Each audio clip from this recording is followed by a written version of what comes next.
Every month on your calendar comes from one line in the 8th chapter of the Book of Enoch. The scribes named the teacher. The Book of Enoch was removed from the Bible by the Council of Laodicea in the year 364. Banned, hidden, called dangerous by the church.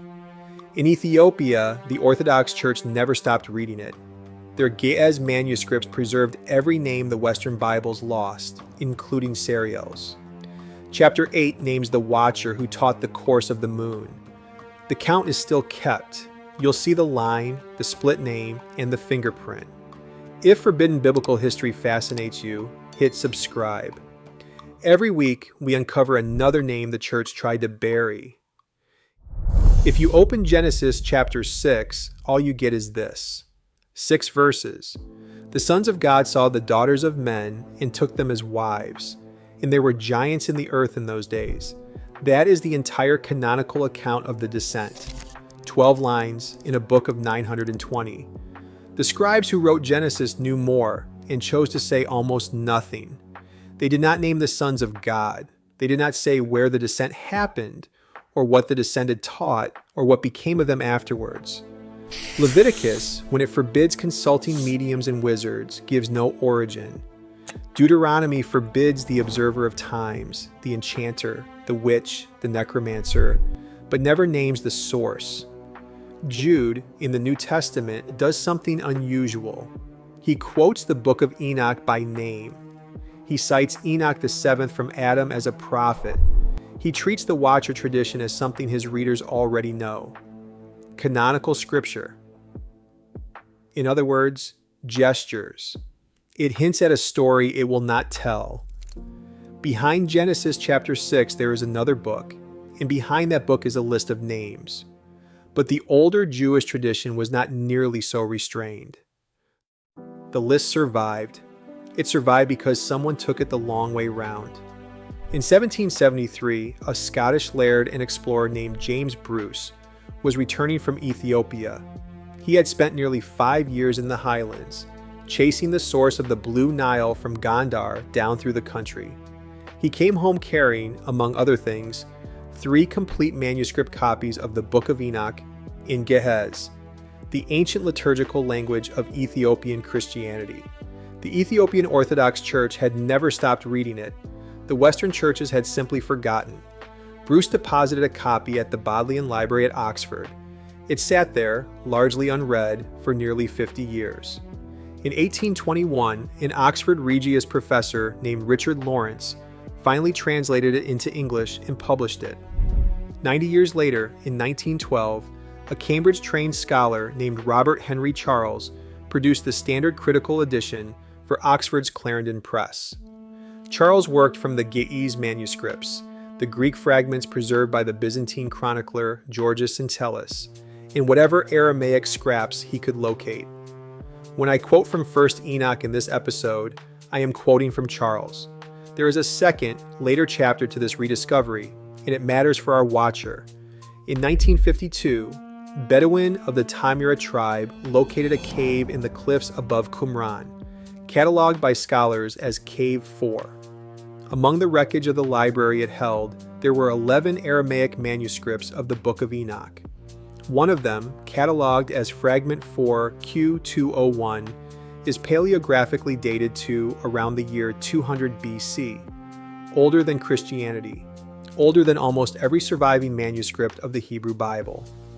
A Polish priest named Józef Malek spent decades reconstructing them. His Clarendon Press volume of 1976, The Books of Enoch, Aramaic Fragments of Qumran. Cave 4 is still the foundation of the field. Sariel's name is preserved in the same chapter of Enoch in both traditions. The Ge'ez scribes copied it. The Qumran scribes copied it. 9 centuries and 1,800 miles apart, and both texts arrive at the same list, the same crafts, the same teachers. The count is still kept. That is the sentence that anchors everything else about this Watcher, and it holds because of what those 2 independent lines of transmission agree on. Now let us look at what they said. So here is what the text says. Chapter 8, verse 1 in Charles's 1912 edition. And Azazel taught men to make swords and knives and shields and breastplates and made known to them the metals of the earth and the art of working them, in bracelets, in ornaments, in the use of antimony, in the beautifying of the eyelids, in all kinds of costly stones, in all coloring tinctures. And there arose much godlessness, and they committed fornication, and they were led astray, and became corrupt in all their ways. Then verse 3, the list of the other teachers. Semjaza taught enchantments and root cuttings. Armoros, the resolving of enchantments. Barakijal taught astrology. Kokabal, the constellations. Ezequiel, the knowledge of the clouds. Arachiel, the signs of the earth. Shamsiel, the signs of the sun. And Serial, the course of the moon. That is 1 Enoch chapter 8, verses 1 through 3, exactly as Charles rendered them in 1912. Michael Knibb's 1978 Oxford translation, which works directly from the Ethiopic manuscripts, rather than through Charles's synthesis, preserves the same name in the same position. Serial, teacher of the moon's course. But Millick's 1976 Aramaic reconstruction from fragment 4Q201 gives us something slightly different. In the Aramaic, the name appears to read Sahariel, with a heh in the middle, which most Aramaic specialists derive from the Semitic root Sahar, meaning moon. Sahariel would mean, more or less, moon of God. Two names, one watcher, one teaching. In Ethiopic, he is Sariel, prince of God. In Aramaic, he is Sahariel, moon of God. The Ge'ez scribes and the Qumran scribes are looking at the same figure and calling him by the name their language could hold. Now look at what the list actually is, because the order matters. Chapter 8 of 1 Enoch names 9 crafts. One goes to Azazel, metallurgy, weapons, cosmetics, precious stones. 2 go to Semjaza and Armaros, enchantments and their undoing, sorcery and counter-sorcery, a pair. The remaining 6 all sit in the sky. Barakijal teaches astrology. Kokabel teaches the constellations. Ezequiel teaches the knowledge of the clouds. Arachiel teaches the signs of the earth, which most scholars read as terrestrial omens writ against the heavens. Shamsiel teaches the signs of the sun. And Sariel teaches the course of the moon. This is not a scattered list of superstitions, it is a faculty. The scribes of chapter 8 are describing the arrival of a whole department of celestial sciences on earth at once, and Sariel is the moon chair of that department. Everything downstream, every horoscope, every zodiac, every liturgical calendar, every marina tide chart starts here. Then the double naming problem, which is unavoidable if you read Enoch attentively. In chapter 6 of 1 Enoch, when the 200 watchers muster on Mount Hermon, Sariel appears in the role of the chiefs. In chapter 8, he receives the moon teaching, but in chapter 20 of the same book, one of the 7 holy archangels is named. In some Ethiopic manuscripts, he appears as Sarakiel. In others, he appears as Sariel, unfallen, standing before the throne of God. Charles noted the confusion in 1912. Nickelsburg discussed it at length in his 2001 Fortress Press commentary. 3 readings are possible. The first, there are 2 Sariels, 1 fallen and 1 holy, and their name clash is coincidence. The second, the fallen watcher's original name was Sahariel, moon of God, and later scribes assimilated it to the archangel's name because Aramaic and Ge'ez confused the 2 forms. The third, and most unsettling, it is 1 figure, and the compilers of Enoch could not decide which side of the ledger he sat on. I lean toward the second, but I hold it loosely. The reckoning still runs either way, because whatever we call him, the lesson attached to him is the arrival of the calendar itself. There is one more thing worth noting before we move to the punishment. In chapter 74 of 1 Enoch, in a completely different section of the book, the prophet is taken on a cosmic journey. He is shown the mechanics of the sun and the moon. His guide is the archangel Uriel, holy, unfallen, in perfect standing. And what Uriel shows him is, in structural terms, the same thing Sariel is condemned for teaching in chapter 8. The course of the moon, laid out in phases and portals in monthly revolutions. The same knowledge, the same law. In one man's mouth, it is a capital crime. In another's, it is the pattern of creation itself. Enoch does not resolve the tension. Its scribes seem to have believed, in some way I cannot fully reconstruct, that celestial mechanics are lawful when heaven hands them down, and unlawful when a watcher steals them across. And then the consequences arrived. Chapter 9 of 1st Enoch opens with the 4 archangels, Michael, Uriel, Raphael, and Gabriel, looking down and seeing the state of the earth.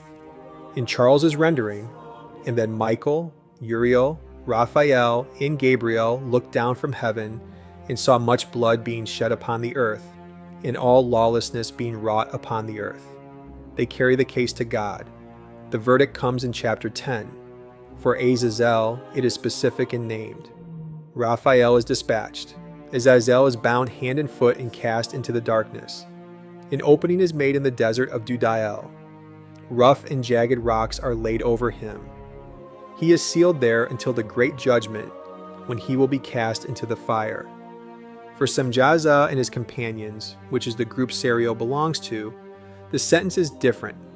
Charles renders it, bind them fast for 70 generations in the valleys of the earth, till the day of their judgment and of their consummation, till the judgment that is forever and ever is consummated. Note what changes. Azazel gets a named prison, a specific archangel, a specific fate.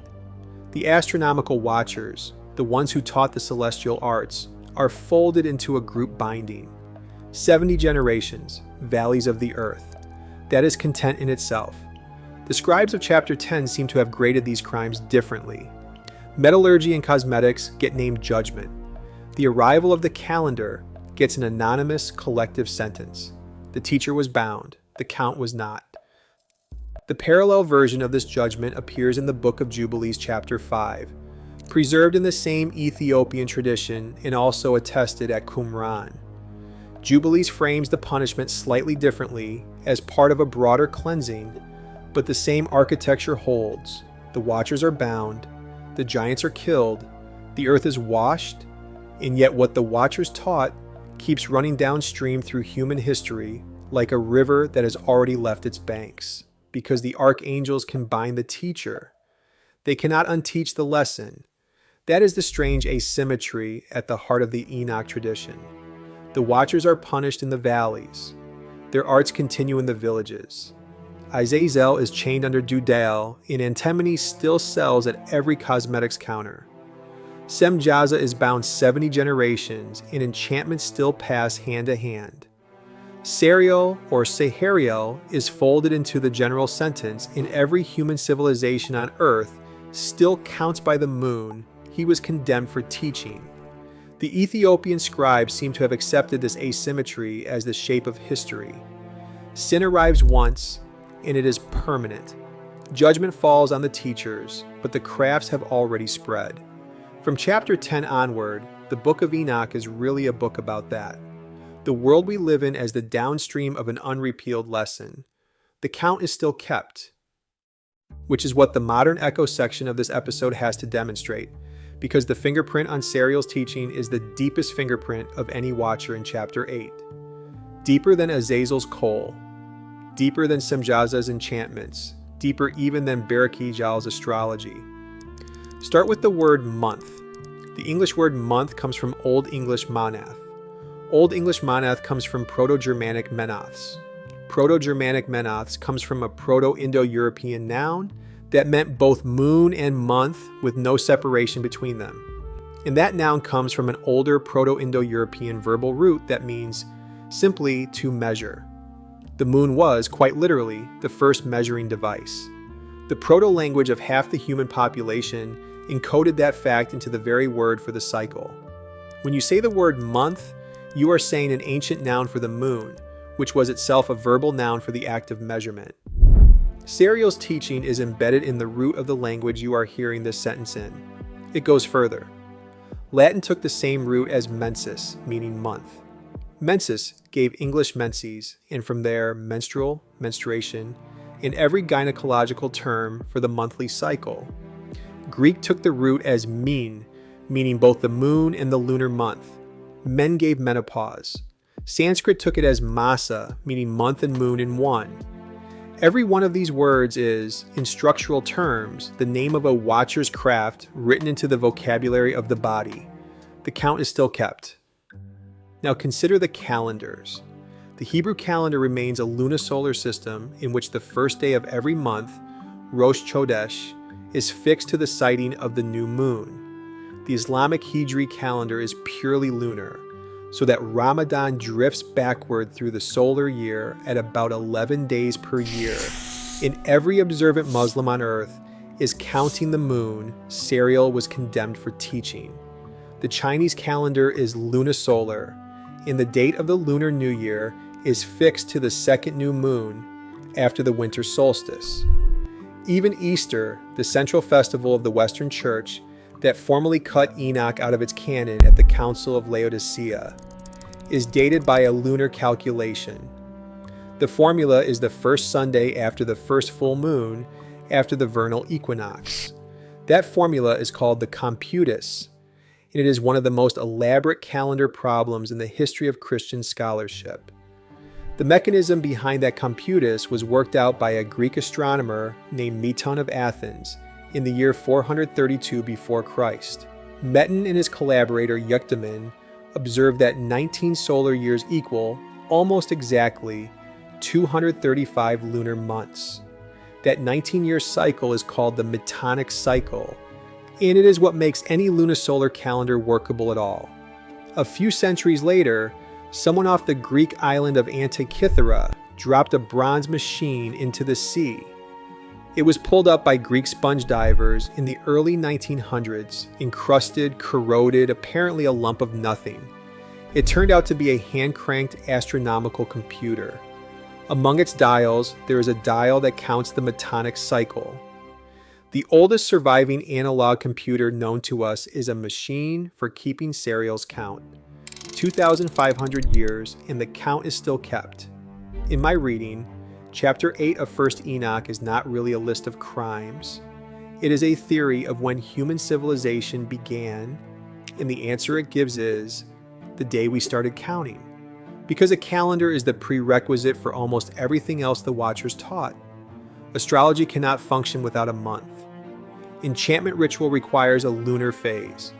Cosmetics presume a wedding, which presumes a marriage feast, which presumes a fixed date. The list in Chapter 8 is not chaotic, it has an internal logic, and Sariel sits near its root. And yet one thing in this passage refuses, at least for me, to sit straight. It is the strange placement of the moon course teaching alongside the sword and the enchantment. The same lunar law Sariel is condemned for teaching in Chapter 8 is shown to Enoch himself by the archangel Uriel in Chapter 74 as a sacred gift.